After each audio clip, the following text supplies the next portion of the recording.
এইকেইদিন দেখি আছো আজিৰ দিনটোলৈকে অসম বিধানসভাৰ MLA হিচাপে মোক দৰমহাই দিয়া নাই মোৰটোতো দৰমহা কণ্টিনিউ হৈ থাকিব লাগিছিলে কাৰণ মই আগৰ পৰা MLA নতুনজনক বাৰু কিবা কিবি প্ৰচেছ থাকিলে মোক দৰমহা দিব পৰা নাই অসম চৰকাৰে অথচ 50 লাখ টকীয়া আপোনাৰ টেণ্টৰ আৰম্ভ হৈ গ'ল আপোনালোকে নিজে চাওকচোন অসম বিধানসভাত আপোনালোকে নিজে নিশ্চয় দেখিছে অসমৰ মুখ্যমন্ত্ৰীক একেদিন মানৱ ডেকা অগৰং বগৰং যিমান MLA আছে সববিলাকে নি এখন এখন এনেকে কি কৈছে আপোনাৰ এনেকুৱা চেক এখন এনেকে দি আছে দেখিছে না আপোনালোকে যে মুখ্যমন্ত্ৰী সাহায্য পুঁজিলৈ কেতিয়া দিয়ে ক্ৰাইচিছ যেতিয়া হয় তাৰমানে চৰকাৰ এতিয়া দেউলীয়া পইচা নাই একো কাম কৰিব নোৱাৰে আমাক দৰমহাই দিব পৰা নাই মোৰ MLA মইতো ৰেগুলাৰ MLA যোৱাবাৰো আছিলো এবাৰ আছিলো মোৰ কি প্ৰব্লেম আছে মইতো পাব লাগিছিলে ইমান দিন দৰমহা মই মে মাহতে হেৰি কৰিছো মানে মই কিয় দৰমহা নাপাম মইতো দৰমহা পাব লাগিছিলে মইতো দৰমহা পোৱা নাই এই যে দৰমহা পোৱা নাই তাৰমানে ক্ৰাইচিছ আছে এই যে MLA বিলাকে এনেকে ফটো লৈ যে চেক দিছেগে তাৰমানে বেলেগক দেখুৱাই আছে যে বাকী ঠিকাদাৰ বিলাকেও দেহি আহি কোম্পানী বিলাকেও দেহি আহি এই ফিটিঙে আৰু মানৱ ডেকাৰ ফিটিংটো আপোনালোকে তাতকে বেলেগ বস্তুটো পৃথিৱীতে নাই নহয় জানো মানৱ ডেকাই যেতিয়া প্ৰথমখন দিছে আপোনালোকে চবেই জানিব লাগে যে ফিটিং আৰম্ভ হৈ গ'ল তো গতিকে এনেকুৱা পৰিস্থিতিত মই আপোনালোকক এটাই কথা ক'ব খুজিছো যে ৰঞ্জিত কুমাৰ দাস ডাঙৰীয়াৰ দিনত যি কেলেংকাৰী ইতিমধ্যে আৰম্ভ কৰি দিয়া হৈছে এই কেলেংকাৰীৰ আমাক এটা তদন্ত লাগে নমস্কাৰ এটা সৰু বিষয় লৈ আপোনালোকৰ মাজলৈ আহিছো চাবলৈ গ'লে বিষয়টো সৰু কিন্তু এটা শাসকীয় দলৰ সামাজিক দায়বদ্ধতা দিশে চাবলৈ গ'লে বিষয়টো গুৰুত্ব যথেষ্ট বেছি বিষয়টো হৈছে যোৱা পৰহি অসম ৰাজ্যিক বিজেপিয়ে প্ৰাক বাজেট এখনি আলোচনা চক্ৰ পঞ্চতাৰকা হোটেল ভিভান্তাত অনুষ্ঠিত কৰিছিল এই লৈ সমাজৰ বিভিন্ন ব্যক্তিয়ে প্ৰশ্ন উত্থাপন কৰিছে যে যি সময়ত ৰাজ্যখনৰ মুখ্যমন্ত্ৰী ডাঙৰীয়া দেশৰ প্ৰধানমন্ত্ৰী ডাঙৰীয়াই দেশৰ সাম্প্ৰতিক পৰিস্থিতিৰ প্ৰতি লক্ষ্য ৰাখি চৰকাৰৰ ব্যয় সংকোচন কৰিবলৈ কৈছিলে সৰ্বসাধাৰণ ৰাজ্যক মিতব্যয়িতা কথা কৈছিলে অবাবত খৰচ নকৰিবলৈ কৈছিলে সকলো দিশতে ব্যয় সংকোচনৰ নীতি মানি চলিব লাগিব বুলি প্ৰধানমন্ত্ৰীয়ে মুখ্যমন্ত্ৰী ডাঙৰীয়াই কৈছে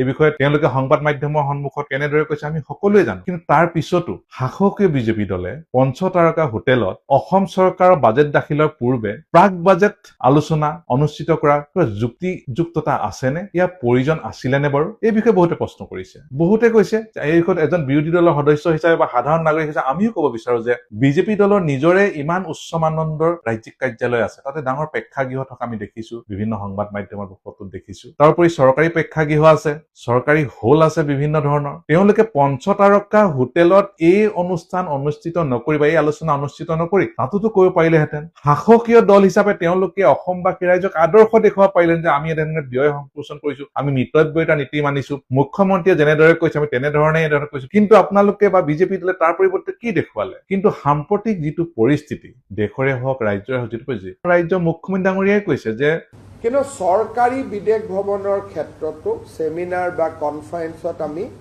যিমান দূৰ সম্ভৱ হয় গুৱাহাটীৰ পৰাই ভিডিঅ' কনফাৰেন্সত অংশগ্ৰহণ কৰিবলৈ আমাৰ বিষয়াসকলক আমি অনুৰোধ কৰিছোঁ যোৱা বছৰৰ তুলনাত এই বছৰ অসম চৰকাৰৰ পেট্ৰল ডিজেল খৰচ যেটো চৰকাৰে আমি গাড়ীত খৰচ কৰোঁ it will be cut by 20% by reducing toll আৰু 2-4খন গাড়ী বেছিকৈ খৰচ নকৰি আমি চৰকাৰে যিমান টকাৰ তেল কিনে যোৱা বছৰৰ তুলনাত এই বছৰ আমি 20% ডিজেল আৰু পেট্ৰলত আমি কম খৰচ কৰিম আমি অহা 6 মাহ সেমিনাৰ ওয়াৰ্কশ্বপ আমি একো নাপাতো যাতে মানুহ আহিবলগীয়া নহয় কিন্তু through video' conference seminar workshop পাতি থাকিব পাৰিব physical seminar and workshop will not be held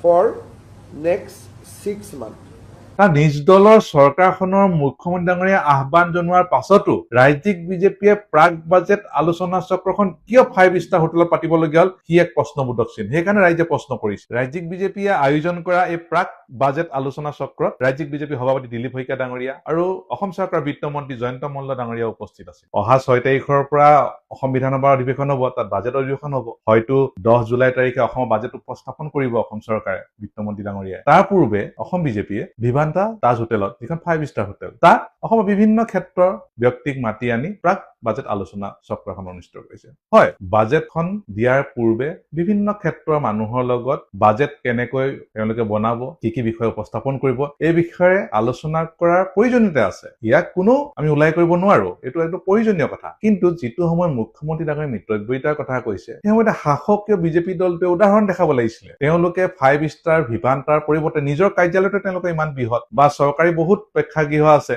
বা হল আছে, তেওঁলোকে সেইবিলাকতে লৈ অনুষ্ঠিত কৰিব পাৰিলেহেঁতেন। তাত নোৱাৰাটো কোনো প্ৰশ্ন নাই। কিন্তু ইয়াৰ বিপৰীতে তেওঁলোকে ইয়াকৈ কি উদাহৰণ দেখুৱালে? গতিকে আমি বিজেপি দলক প্ৰশ্ন কৰিব বিচাৰিছো, শাসকীয় দল হিচাপে এয়াই আপোনালোকৰ দায়বদ্ধতা নেকি? ইয়াৰ উপৰি আন্তঃৰাষ্ট্ৰীয় যোগ দিৱসৰ দিনাখন খুদ বিধানসভা চৌধৰ ভিতৰতে প্ৰেক্ষাগৃহ আছিলে, হল আছিলে, মুকলি ঠাই আছিলে। তাৰ পৰিৱৰ্তে বিধানসভা সচিবালয়ৰ কাষতে লাখ টকীয়া পেণ্ডেল বনাই য়োগা কৰা ফটো আমি সকলোৱে দেখিছো, ভিডিঅ' দেখিছো। যি সময়ত মুখ্যমন্ত্ৰী ডাঙৰীয়াই সকলোকে আহ্বান জনাই আছে, সেই সময়ত বিধানসভা সচিবালয়টো কেনেধৰণে আদৰ্শ দেখুৱালে? এতিয়া আমাৰ প্ৰশ্ন হ'ল, চৰকাৰখনলেই হওক বা শাসকীয় বিজেপি পক্ষলৈকে হওক, যিখন ৰাজ্য চৰকাৰ বৰ্তমান প্ৰায় 2 লাখ কোটিতকৈ অধিক টকাৰ ধাৰৰ বোজা লৈ চলাবলগীয়া হৈছে, যি সময়ত প্ৰতিজন অসমবাসীৰ জনমূৰি ঋণৰ পৰিমাণ হ'ল প্ৰায় 50,000 টকা ওচৰৰ, যিখন বিজেপি চৰকাৰে 2 মাহ সম্পূৰ্ণ হ'ব দিয়া তেওঁলোকৰ দায়িত্ব লোৱা, 2 মাহ নহওঁতে এইখন চৰকাৰৰ ঋণৰ পৰিমাণ হ'ল 2,750 কোটি টকা। গতিকে সেইখন চৰকাৰৰ, যিটো দলৰ চৰকাৰ, সেই যদি শাসকীয় দলটোৱে এনে অৱস্থা চৰকাৰখনৰ বা ৰাজ্যখনৰ আৰ্থিক এনেকুৱা দুৰৱস্থাৰ মাজত বিলাসী হোটেলত গৈ প্ৰাক বাজেট আলোচনা বা অনুষ্ঠিত কৰে, ই ৰাইজৰ মাজলৈ কেনেধৰণৰ এটা বাৰ্তা যাব? এই ৰাইজক বাৰু উপলুঙা কৰাৰ ধৰণে নহলনে? এয়াই নেকি শাসকীয় বিজেপি দলৰ নিজ চৰকাৰৰ মুখ্যমন্ত্ৰীয়ে প্ৰধানমন্ত্ৰীয়ে ব্যয় সংকোচনৰ আৰু মিতব্যয়িতাক আহ্বানৰ উদাহৰণ? আপোনালোকে নিজৰ প্ৰধানমন্ত্ৰী আৰু মুখ্যমন্ত্ৰী ডাঙৰীয়াই দিয়া আহ্বানৰ প্ৰতি সঁহাৰি জনাইছে? এয়াই নেকি এটা শাসকীয় ৰাজনৈতিক দলৰ দায়বদ্ধতা? প্ৰধানমন্ত্ৰী আৰু মুখ্যমন্ত্ৰী ডাঙৰীয়াই এটা আহ্বান ৰাইজক জনাব আৰু শাসকীয় দল হিচাপে আপোনালোকে তাৰ ওলোটা কাম কৰিব। এয়া আপোনালোকৰ এটা শাসকীয় দলৰ দায়বদ্ধতা নেকি? অসমবাসী ৰাইজৰ পৰা এই বিষয়ত মতামত বিচাৰিলো। অসমীয়া জাতি কেৱল নিৰ্বাচনৰ আগত টকা বিক্ৰী হোৱা জাতি নহয়। অসমীয়া জাতিয়ে নিজৰ বিবেকেৰে ৰাজনৈতিক পৰিৱেশ সলনি কৰিব। অসমীয়া জাতিয়ে সেইসকল মানুহক স্থান দিব, যিসকল মানুহে সমস্যাবোৰৰ কথা কয়, জাতিৰ অধিকাৰৰ কথা কয়, ৰাষ্ট্ৰৰ চকুত থৈ জাতিৰ অধিকাৰবোৰ আজুৰি আনিব লাগিব বিধানসভাত, লোকসভাত।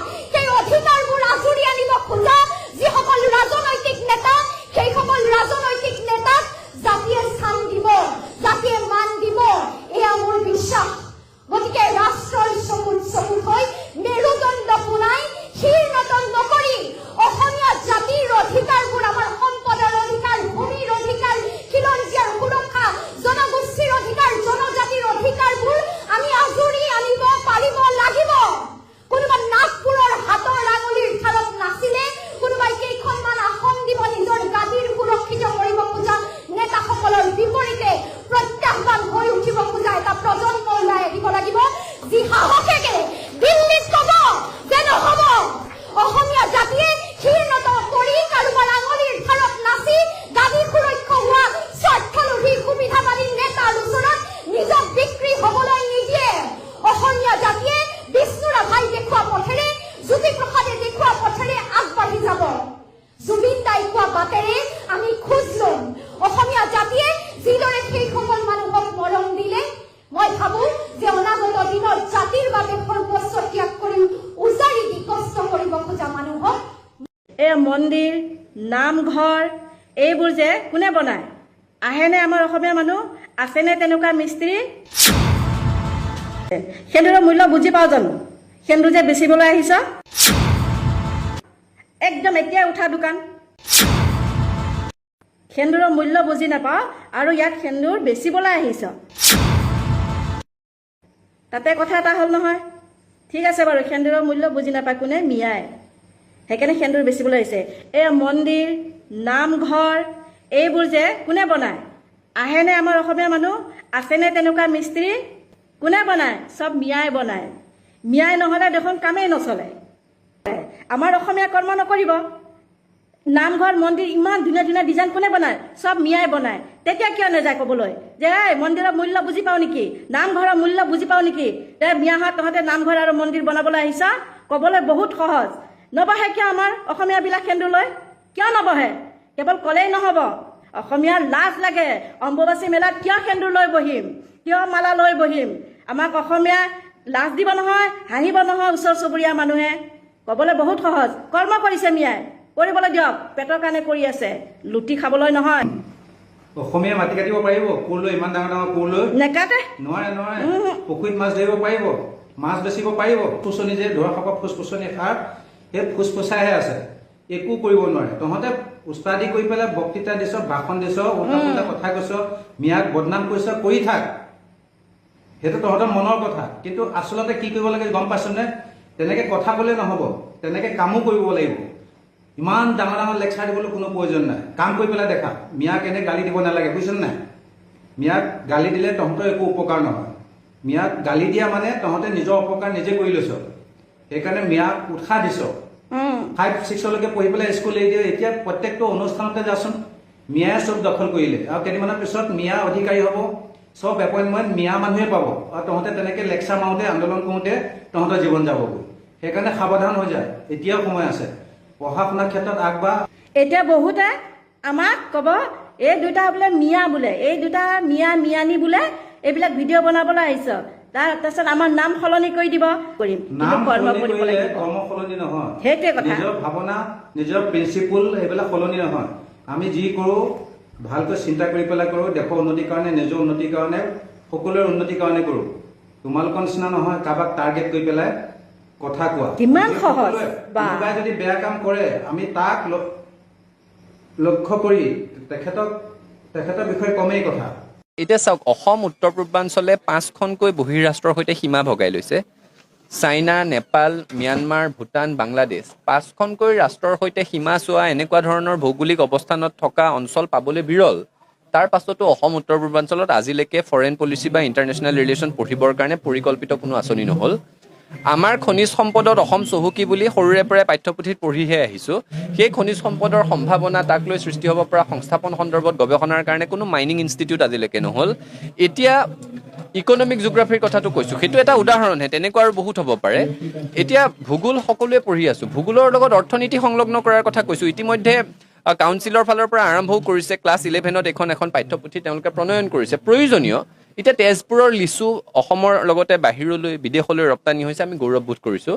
কিন্তু আমাৰ কৃষিজাত সামগ্ৰীসমূহ আৰু ক'ত ক'ত ৰপ্তানি হ'ব পাৰে, তাৰ কাৰণে বজাৰ ক'ত ক'ত সৃষ্টি হ'ব পাৰে, সেই বজাৰৰ ভূগোলটো কি, সেইটো আমি অৰ্থনীতিৰ সৈতে সংলগ্ন কৰিব পাৰোঁ। গতিকে ইকনমিক জিঅ'গ্ৰাফীৰ ধাৰণাটো তাৰ পৰাই কৈছোঁ। এনেকৈ প্ৰতিটো বিষয়ে যাতে বৃত্তিমুখী হয়, আধুনিক হয়, যুগোপযোগী হয়, সেই ধৰণে পাঠ্যক্ৰমসমূহ সাল সলনি কৰিবলৈ চৰকাৰে ব্যৱস্থা লোৱাৰ প্ৰয়োজন আছে। বিশ্ববিদ্যালয়সমূহক আস্থাত লৈ এই প্ৰক্ৰিয়াটো আগবঢ়াই লৈ যাব লাগে। মাৰ্চেল বৰুৱাই অসমৰ বহুত যুৱক যুৱতীৰ কপাল পুৰি খালে। উক্ত বক্তব্যষাৰ হৈছে আমাৰ অসমৰে এছাম ধুৰন্ধৰ পৰ্টেল চেনেল আৰু এছাম ধুৰন্ধৰ ফেচবুক ক্ৰিয়েটৰৰ। যিহেতু আমি সকলোৱে জানো আমাৰ অসমলৈ জাপানৰ প্ৰধানমন্ত্ৰী অহাৰ কথা, কাৰণ তেখেত অহাৰ খবৰ ওলোৱাৰে পৰা আমাৰ অসমত ধুনীয়া ধুনীয়া পকী ৰাস্তাবোৰ গ্ৰিল মেচিনেৰে ফুটুৱাই গছপুলি ৰোপণ কৰি থকা হৈছিল। হঠাৎ তেখেতে সেই সিদ্ধান্ত বাতিল কৰিলে। এতিয়া আমাৰ অসমৰ এছাম ধুৰন্ধৰ পৰ্টেল চেনেল আৰু ধুৰন্ধৰ ফেচবুক ক্ৰিয়েটৰে ক'ব বিচাৰে যে আমাৰ মচি পেলোৱা জুবিনদাৰ ফটোখন পুনৰ অংকন কৰাৰ দিনটোত মাৰ্চেল বৰুৱা আহি গণেশগুৰিত যি যান জঁটৰ সৃষ্টি কৰিলে, সেই সৃষ্টিৰ কাৰণে জাপানৰ প্ৰধানমন্ত্ৰীয়ে বোলে অসমলৈ অহাৰ সেই সিদ্ধান্তক বাতিল কৰিলে। সেয়াও হাঁহি উঠে আপোনালোকৰ এনেকুৱা কথাবোৰ শুনিলে। তেখেতে হয়তো নিজৰ একান্ত ব্যক্তিগত কিছুমান কাৰণবশতঃ চাগে এই যাত্ৰা বাতিল কৰিছে। মাৰ্চেল বৰুৱাৰ কাৰণে, মাৰ্চেল বৰুৱাই যানজঁট সৃষ্টি অসমত কৰাৰ কাৰণে তেখেতৰ সিদ্ধান্ত কেতিয়াও বাতিল কৰিব নোৱাৰে। আৰু এটা কথা, গুৱাহাটীত এই যে আমাৰ জুবিনদাৰ মচি পেলোৱা ফটোখন পুনৰ অংকন কৰা দিনটোত গণেশগুৰিত যানজঁটৰ সৃষ্টি হৈছিল, তাৰ অবিহনে বাদ বাকী দিনবোৰত গুৱাহাটীত কেতিয়াও যান-জঁটৰ সৃষ্টি হোৱা নাছিল নেকি? আমিতো হাজাৰবাৰ যান-জঁটৰ সৃষ্টি হোৱা দেখিছোঁ। এজাক মাত্ৰ বৰষুণ দিলেই অফিচ কাছাৰীৰ পৰা ঘৰলৈ মানুহ ঘূৰি যাব নোৱাৰি গোটেই ৰাতিটো আমি গুৱাহাটীৰ মাজমজিয়াত ষ্ট্ৰীট লাইটৰ তলতে বন্দী হৈ থকাও দেখিছোঁ। সেই যান-জঁটৰ সৃষ্টি আজি গুৱাহাটীত হৈ আছিল, হৈ আছে আৰু হৈ থাকিব। কিন্তু আপোনালোকৰ একান্ত ব্যক্তিগত মাৰ্চেল বৰুৱাৰ প্ৰতি কিবা ঈৰ্ষা ভাৱ আছে। সেই আপোনালোকৰ হিংসাত্মক মনোভাৱৰ কাৰণে আহি যিকোনো মন্তব্য ফেচবুকৰ মজিয়াত দিলে শোভা নাপায়। সেইকাৰণে কৈছো, যি মন যায় তাকেই আপোনালোকে কেতিয়াও নকব। মাৰ্চেল বৰুৱাই গণেশগুৰিত আমাৰ জুবিনদাৰ ফটোখন পুনৰ অংকন কৰোঁতে যি যান-জঁটৰ সৃষ্টি হ'ল, সেই সৃষ্টিৰ কাৰণে জাপানৰ প্ৰধানমন্ত্ৰীয়ে তেখেত অসমলৈ অহা সিদ্ধান্তটোক কেতিয়াও বাতিল কৰা নাই। ইমান সৰ্বশক্তিমান হিমন্ত বিশ্ব শৰ্মা ডাঙৰীয়া, শুনক, আপোনাৰ শুভাকাংক্ষীয়ে মোক কৈছে মোৰ বডি লেংগুৱেজ বেয়া, আপত্তি নাই, মই অসমৰ স্বাৰ্থত কথা কৈছোঁ। আপোনালোকে ইমান শক্তিশালী, আপুনি নিজকে কৈছে, আমি মানিছোঁ আপুনি শক্তিশালী, আমি মানিছোঁ আপোনাৰ গুৰু অমিত শ্বাহ শক্তিশালী। সেই শক্তিৰে অহা 3 মাহৰ ভিতৰত অবৈধ বাংলাদেশী খেদাৰ ব্যৱস্থা কৰক। বাংলাদেশ চৰকাৰৰ লগত 15 বছৰে আপোনালোকে কথাই নাপাতিলে। প্ৰত্যাপন চুক্তিৰ বাবে আপোনালোকে আবেদন কৰা বা যোগাযোগ কৰাই দেখা নাপালোঁ। আৰু এই ক্ষেত্ৰত আপোনালোকৰ অন্ধভক্ত আমি হৈ থাকিব নোৱাৰোঁ। 1250 টকীয়া আমি অন্ধভক্ত হৈ থাকিব নোৱাৰোঁ। বেয়া নাপাব, আমাক লাগিব অসমৰ ভৱিষ্যতৰ সুৰক্ষাৰ বাবে। একচুৱেলি এইবোৰ কথা আলোচনা কৰিবই নালাগে, এইবোৰ কথালৈ কোনো সমালোচনা কৰিবই নালাগে, কাৰণ ইয়াৰ কোনো সমাধান নাই। মই সেইকাৰণে ভাবিছিলোঁ ভিডিঅ'টো নবনাওঁ বুলি, কিন্তু বহুতে ৰিকুৱেষ্ট কৰাৰ কাৰণে ভিডিঅ'টো বনালোঁ। কাৰণ এইবোৰ আলোচনা কৰি পিনে কোনো লাভ নাই। এইবোৰ যুগ যুগ ধৰি চলি আছে আৰু এনেকৈ চলিয়ে থাকিব। আজি আপুনি ক'ৰবাত যাবলৈ হ'লে অলা উবেৰ এখন বুক কৰে, আৰু অলা উবেৰ বুক কৰিলে দেখা পাব প্ৰায় মুছলমান ব্যক্তিৰ আপোনাৰ নাম আহে, প্ৰায় মুছলমান ড্ৰাইভাৰৰ নাম আহে। এতিয়া কথাটো হ'ল, আপুনি দৰকাৰীভাৱে যাবলগীয়া ঠাইডোখৰত যাব নে আপুনি বাৰে বাৰে ড্ৰাইভাৰ কেঞ্চেল কৰিব, বাৰে বাৰে গাড়ী কেঞ্চেল কৰিব নেকি? নকৰে। আপুনি সেইজন ব্যক্তিৰ লগত যাবলৈ বাধ্য হৈ যাব। আপুনি বজাৰত যাব, বজাৰত গৈ পিনে কিবা বস্তু কিনিব, শাক পাচলি কিনিব, মাছ মাংস কিনিব, আপুনি নাম সুধি সুধি কিনিব নেকি? It is not possible.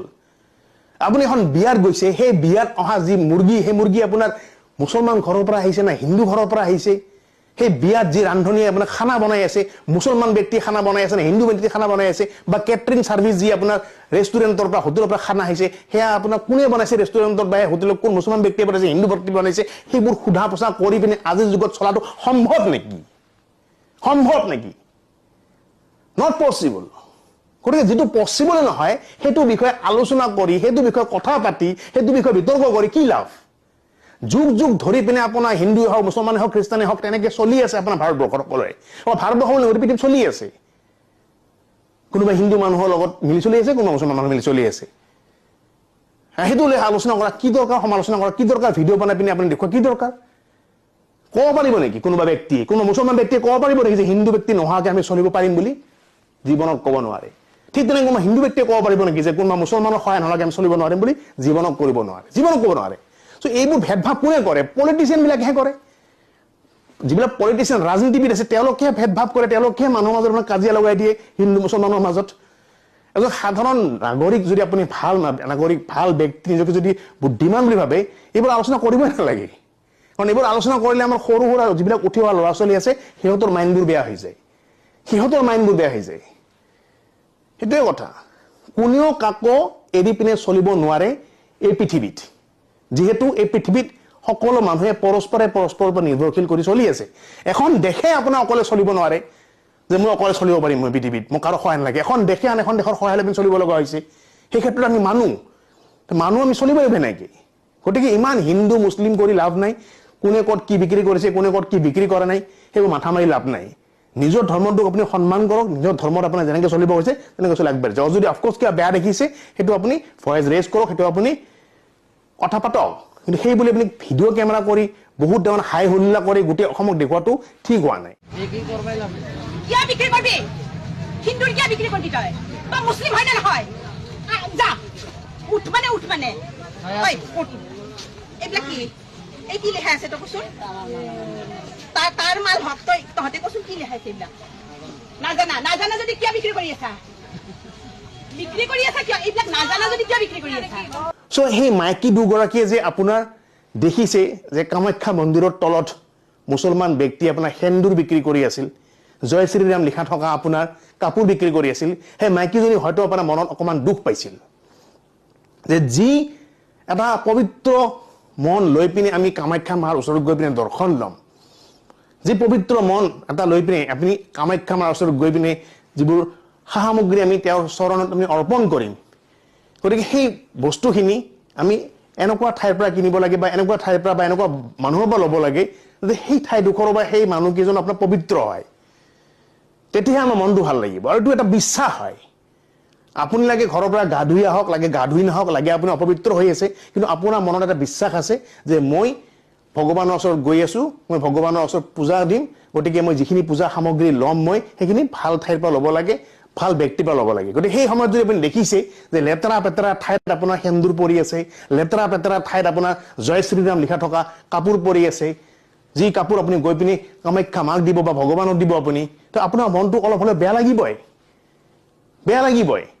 সেয়া লাগে হিন্দুৱে হওক বা মুছলমান ব্যক্তিও যদি ঈদত যেতিয়া নামাজ পঢ়িবলৈ যাব নামাজ পঢ়িব যাওঁতে যদি আপোনাৰ সেই ঈদত নামাজৰ সময়ত কোনোবা যদি কিবা দান দক্ষিণা দিয়ে কোনোবা যদি কিবা আপোনাৰ বস্তু দিয়ে তো সেই বস্তুটো এনেকুৱা পবিত্ৰ ঠাইৰ পৰা ল'ব লাগিব যাতে নিজৰ মনটো ভাল লাগে কিন্তু কোনোবা এজন এনেকুৱা ব্যক্তি যেনেকি মদ খাই পৰি আছে কোনোবা এনেকুৱা এজন ব্যক্তি যেনেকি আপোনাৰ লেতেৰা পেতেৰা ঠাইত বহি পিনে সেই বস্তুবোৰ বিক্ৰী কৰি আছে তো সেই বস্তুবোৰ লৈ পিনে আপুনি কাৰোবাক গিফ্ট দিবলৈ আপোনাৰ মনটো ভাল লাগিব নেকি নালাগিব আপুনি দৰগাহত গ'লে বা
মই অসমীয়া হিচাপে কামাখ্যা মন্দিৰৰ এই ঘটনাটোৰ পৰা অত্যন্ত লাজ পাইছো। অম্বুবাচী মেলাত ভাৰতবৰ্ষৰ বিভিন্ন প্ৰান্তৰ পৰা মানুহ আহিছে আৰু ভাৰতবৰ্ষৰ বাহিৰৰ পৰাও বহুত মানুহ আহিছে আৰু সকলোৱে মা কামাখ্যাৰ আশীৰ্বাদ ল'ব আহিছে। আপোনালোকে এই ভিডিঅ'টো দেখা এইজনী ছোৱালী আৰু ল'ৰাজন হৈছে দুটা হাজবেণ্ড আৰু ৱাইফ। তেওঁলোক আমাৰ অসমৰে হয়। তেওঁলোকেও সেই কামাখ্যা দৰ্শন কৰিব গৈছিল। জানিব পৰা মতে তেওঁলোকে জুনৰ 24 তাৰিখে তলৰ কামাখ্যা মেইন গেটৰ পৰা ওপৰলৈ উঠা আৰম্ভ কৰিছিল আৰু তেনেকৈয়ে অকমানকে গৈ তেওঁলোকে 3 ঘণ্টামান খোজকাঢ়ি যোৱাৰ পিছত ওপৰত যেতিয়া তেওঁলোকে বোলে গ'ল, যোৱাৰ পিছত দেখিলে যে বহুত মানুহৰে মানে মাথা ঘূৰাই একেবাৰে কণ্ডিশ্যনটো বেয়া হৈ গৈছে। তো তেনেকৈয়ে তেওঁলোকে আগবাঢ়ি গৈ থাকোতে বোলে তেখেতৰ পত্নীৰ বোলে মাথা ঘূৰালে আৰু মাথা ঘূৰোৱাৰ পিছত তেখেতৰ হাজবেণ্ডে বোলে মাথাত পানী চানি দিলে আৰু পানী দিয়াৰ পিছতো এতিয়া কণ্ডিশ্যনটো বোলে এনেকুৱা হৈছে না ওপৰ ফালে যাব পাৰে না তল ফালে নুমি আহিব পাৰে, মানে মানুহৰ ইমানেই ভিৰ। তো এনেকৈয়ে বোলে তেওঁলোকে অপেক্ষা কৰি বোলে ৰাতি 11টামান বাজিল আৰু ৰাতি 11টা বজাৰ পিছত তেওঁলোকে দেখিলে যে এই যে ওপৰৰ ফালে পাহাৰখন আছে সেইফালেদি বোলে মানুহবিলাক যোনে ৰিটাৰ্ণ আহিব বিচাৰিছে, যাৰ কণ্ডিশ্যন বহুত বেয়া, মাথা ঘূৰাইছে বা তেওঁলোকে আৰু ওপৰত যাব নোৱাৰে, তেওঁলোকে বোলে সেই ওপৰেদি বোলে তলফালে ৰিটাৰ্ণ আহি আছে। তো সেইটো তেওঁলোকে দেখা পাই তেওঁলোকে সিদ্ধান্ত ল'লে যে তেওঁলোকো সেনেকে ওপৰেদি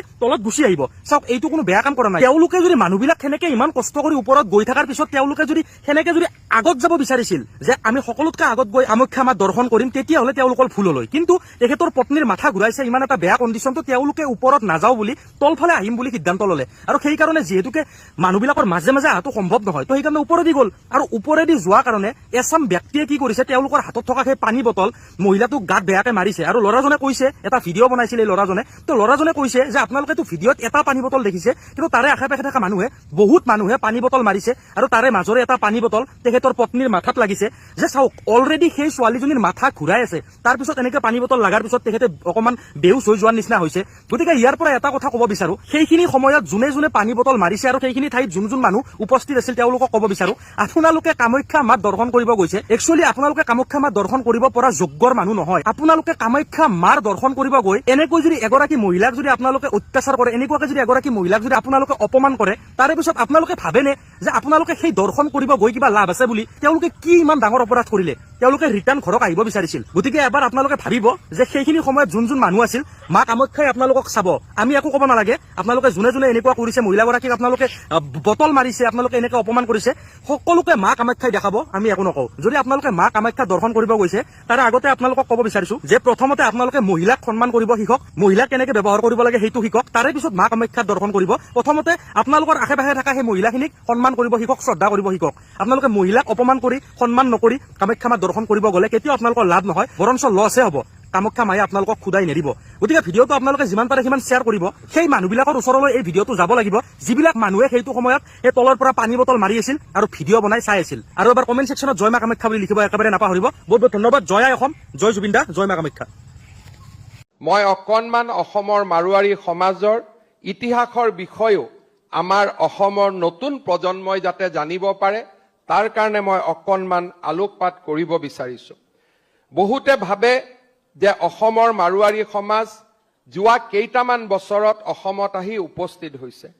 110 বছৰৰ এই চিকিৎসালয়খনে প্ৰমাণ কৰে যে আমাৰ অসমৰ মাৰোৱাৰী সমাজৰ অসমৰ মাটি আৰু পানীৰ লগত থকা এক দীঘলীয়া সম্পৰ্ক। 110 বছৰৰ এই হস্পিটালখনেই এক জীৱন্ত সাক্ষী যে আমাৰ মাৰোৱাৰী সমাজখনৰ অসমৰ লগত কিমান দীঘলীয়া সম্পৰ্ক আছে। মই মনত পেলাওঁ, আজিৰ পৰা প্ৰায় 470 বছৰ পূৰ্বে কোচ ৰজা নৰনাৰায়ণৰ আমন্ত্ৰণত সেনাবাহিনীৰ চৰ্দাৰ বিজয় সিং অসমলৈ অহা প্ৰথমগৰাকী মাৰোৱাৰী ব্যক্তি আছিল। 1826 চনত ইয়াণ্ডাবু সন্ধিৰ সময়ত অসমত 4টা মাৰোৱাৰী ব্যৱসায়িক প্ৰতিষ্ঠান থকাৰ প্ৰমাণ ইতিহাসে যোগান ধৰে। 1800 শতিকাৰ সময়ছোৱাত গোৱালপাৰাত পোদ্দাৰ নামৰ এটা ব্যৱসায়িক প্ৰতিষ্ঠানৰ উল্লেখ পোৱা যায়। সেই সময়ছোৱাতে অসমলৈ আহি ইয়াত বসবাস কৰি এজন সফল ব্যৱসায়ী হিচাপে মূৰ দাঙি উঠা এটা নাম আছিল নৱৰংগৰাম আগৰৱাল। আগৰৱালা বংশৰ পৰৱৰ্তী প্ৰজন্মসমূহে পিছলৈ অসমীয়া ভাষা সাহিত্যৰ বিকাশত এক ডাঙৰ ভূমিকা পালন কৰিলে। তেওঁলোকৰ ভিতৰত আনন্দ চন্দ্ৰ আগৰৱাল, চন্দ্ৰকুমাৰ আগৰৱাল, ৰূপকোঁৱৰ জ্যোতিপ্ৰসাদ আগৰৱালাৰ দৰে মহান ব্যক্তিসকল অন্তৰ্ভুক্ত হৈ আছে। সময়ৰ লগে লগে অসমলৈ মাৰোৱাৰী লোকসকলৰ আগমন বৃদ্ধি পালে। আজি মাৰোৱাৰী লোকসকল অসমৰ জনগাঁথনিৰ এক গুৰুত্বপূৰ্ণ অংগ হৈ পৰিছে। অসমলৈ আহি স্থায়ীভাৱে বসবাস কৰা মাৰোৱাৰী লোকসকলে আমাৰ ৰাজ্যৰ বৈচিত্ৰ্যময় সাংস্কৃতিক পৰম্পৰাক আৰু অধিক সমৃদ্ধ কৰিছে। অসমীয়া ভাষাৰ ক্ষেত্ৰতো সদায়ে মাৰোৱাৰী সমাজে গুৰুত্বপূৰ্ণ অৱদান যোগাই আহিছে। 1860 চনত বিজয় সিঙৰ নাতি তথা হৰিপ্ৰসাদ চৌধুৰীৰ পুত্ৰ গোবিন্দৰাম চৌধুৰীয়ে অসমীয়া ভাষাত পুথি ৰচনা কৰিছিল। তেওঁ হয়তো প্ৰথমগৰাকী এনে মাৰোৱাৰী লেখক আছিল যিয়ে অসমীয়া ভাষাত কিতাপ লিখিছিল। পৰৱৰ্তী সময়ত